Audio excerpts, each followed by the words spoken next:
4, 3, 2, 1, partez. Est-ce que tu penses vraiment que c'est suffisant qu'un son soit issu de la gamme 432 Hz pour être guérisseur et avoir un effet magique sur toi? Est-ce que tu crois que les sons de la nature que tu peux entendre sont tous issus du 432 Hz? Je suis désolé de casser cette croyance très tendance aujourd'hui, mais la vie est beaucoup plus large et beaucoup plus profonde que ça. Ça t'interpelle? Eh bien, il y a peut-être des éléments encore plus importants que tout ça. Tu crois que si le son de l'eau d'un ruisseau t'apaise, c'est parce qu'il est en 432 Hz? Eh bien, désolé, il s'en fiche complètement. Car ce n'est certainement pas l'élément le plus important pour qu'un son te fasse du bien. Déjà, tu peux t'abonner tout de suite si ce n'est pas encore fait. Je te dis ça d'abord à partir de mon expérience de musicothérapeute depuis plus de 16 ans. C'est une option, le 432. Je les ai utilisés pendant longtemps, j'y cru à fond, mon conseil aujourd'hui, c'est que c'est sympa. Mais il y a évidemment d'autres voies. Et c'est une possibilité parmi d'autres. Alors on arrête les fixettes. On n'est pas obligé de se focaliser sur le 432 Hz car c'est pas là l'essentiel. On va donc se poser la question, qu'est-ce qui fait qu'un son est guérisseur? Commençons par le commencement. Déjà, qu'est-ce que c'est qu'un son? À longueur de journée, nous sommes soumis à des sons qui nous entourent, qu'on le veuille ou non. Ça peut être des bruits du quotidien ou des musiques qu'on entend de gré ou mal gré. On n'y fait pas gaffe, mais ils nous impactent forcément. Et il y a peu de chances pour qu'une musique agressive adoucisse les mœurs. Pourquoi est-ce qu'un son ou une musique nous fait du bien? Pourquoi est-ce que d'autres peuvent nous agresser? Quelles sont les caractéristiques d'un son guérisseur? On va essayer de répondre à ces questions en les regardant sur tous leurs aspects, mesurables ou pas. Allez, on va prendre les bonnes mesures. Commençons d'abord par déterminer ce qu'est l'énergie sonore. Elle est caractérisée déjà par une amplitude.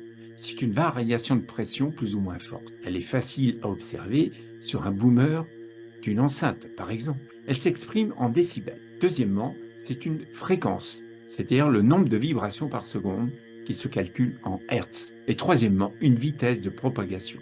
Dans l'air, elle est de 340 mètres par seconde. Dans le son, il est important de voir qu'il y a le son émis et le son reçu. Si on prend en compte celui qui écoute, on peut définir la notion d'écoute subjective. En effet, on n'entend pas tous pareil. Une personne peut percevoir certains sons et une autre pas. Un son peut être agréable pour une personne et désagréable pour une autre. On rentre dans le démesuré.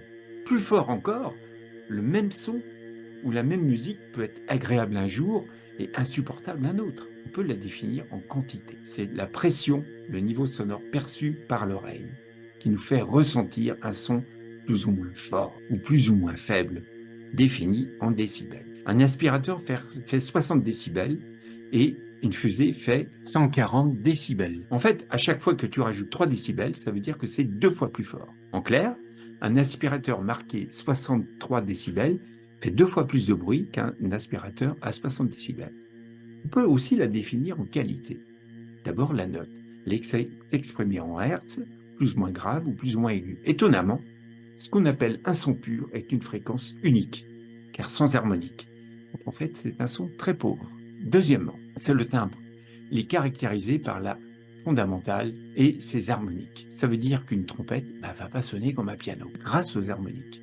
Pourquoi est-ce qu'un son nous agresse? Déjà, s'il est disharmonieux, ça peut dépendre aussi de par qui il est émis. Ça peut aussi dépendre du moment, de l'état dans lequel on est. Et ça peut être aussi tout simplement une énergie toxique, qui soit consciente ou inconsciente. Maintenant, on va s'intéresser à qu'est-ce qu'un son guérisseur durable. J'ai répertorié 12 éléments qui contribuent à un son guérisseur. Ils ont tous leur importance selon la personne et le contexte. D'abord, la qualité technique du son émis par la voix ou l'instrument. Par exemple, si tu écoutes le même morceau de musique sur un grand piano Steinway de concert ou sur un piano d'études médiocre, ça va pas sonner de la même manière. Il n'y a pas photo. Deuxièmement, la fréquence. Aujourd'hui, tout le monde surfe sur les fréquences émises à partir du 432, mais elles ne sont pas les seules. Un bol tibétain, par exemple, peut faire du bien alors qu'il se fiche pas mal du 432 Hz. D'autre part, on est tous reliés à une fréquence.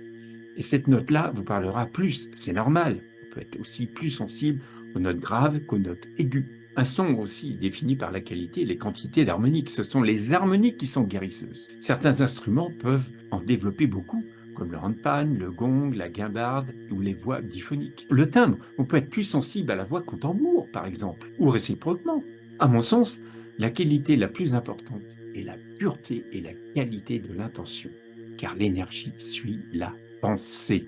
Évidemment, si tu crois que c'est le son du gong, par exemple, qui va te guérir, oui, il pourra avoir un effet temporaire, mais ça ne tiendra pas dans le temps, car c'est extérieur à toi. Il n'y a que toi qui peux te guérir et personne d'autre. C'est pour cette raison que si ce son est exécuté au point zéro, à partir de l'essence de celui qui l'émet, en fait, tu rentres en résonance avec l'émetteur et tu actives ta propre vibration.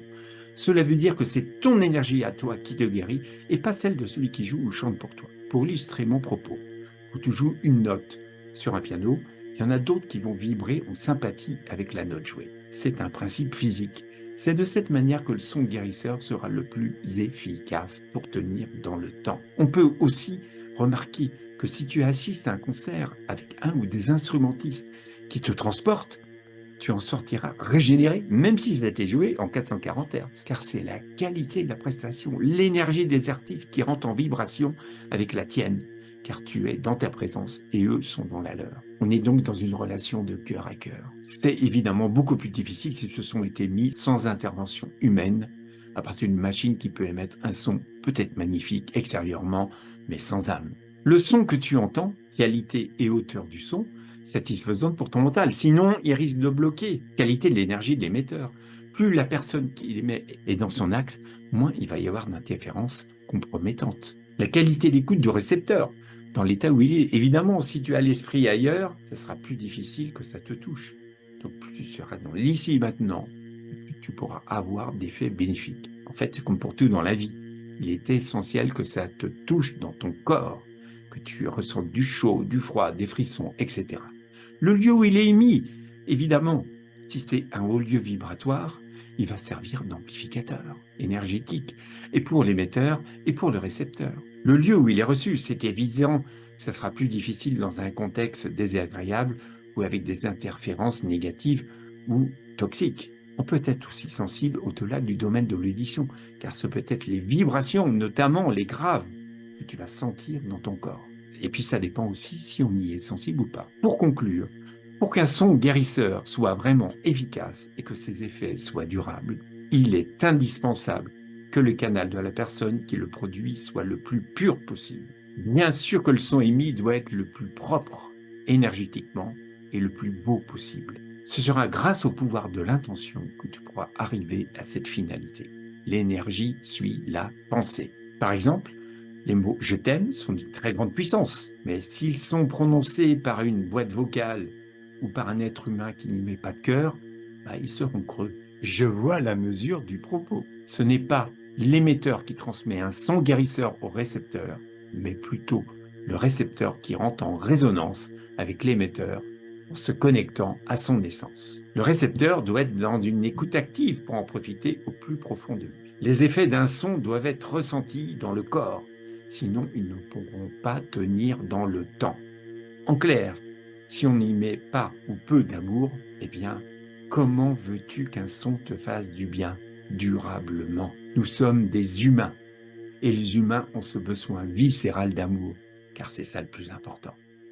Je te remercie de m'avoir suivi jusque-là, et je te dis à très vite.